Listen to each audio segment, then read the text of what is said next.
এই হাটটা আপনার কত আগে এখানে আপনার চালু হয়েছে আর কি? অনেক আগে। এটা বলতে পারবেন কিনা, ব্রিটিশ পিরিয়ড কি তার আগে?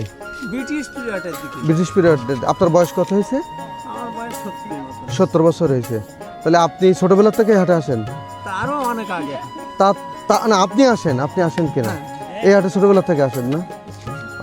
এই হাটের মূলত এই যে এরকম ছোট পরিসরে ছিল না আগের চেয়ে বড় পরিসরে ছিল? আগে তো ভিতরে। ভিতরে ছিল। ভিতরে ছিল, জায়গা ভালো ছিল। জি। এখন ওই স্কুলের জন্য এখানে আসছে। এই যে স্কুলের জন্য এখন এখানে নিয়ে আসছে আর কি, এটা নদীর ধারে আর কি নিয়ে আসছে। আগে ভিতরে হাট হতো, এই যে এই মাঠে হতো হাট নাকি? ওই যে ওইখানটা মাঠ ছিল, এখানে এই জি, জি। জায়গাটা অবতার পোকা ছিল। ও, তাহলে আপনি ছোটবেলার থেকে এই হাটে আসেন। আপনার বাসা কে নাসিমাবাদ? হ্যাঁ। নাসিমাবাদ বাসা। ধন্যবাদ। একটু আমরা এই চার্চে আপনাদের এই যে হাটটা, কারণ এই আমরা প্রত্যেকটা এই প্রত্যন্ত এলাকায় যে হাটগুলো আছে এগুলো বিলীন হয়ে যাচ্ছে, এই কারণে আমরা এই হাটগুলোর ভিডিও তুলে ধরতেছি।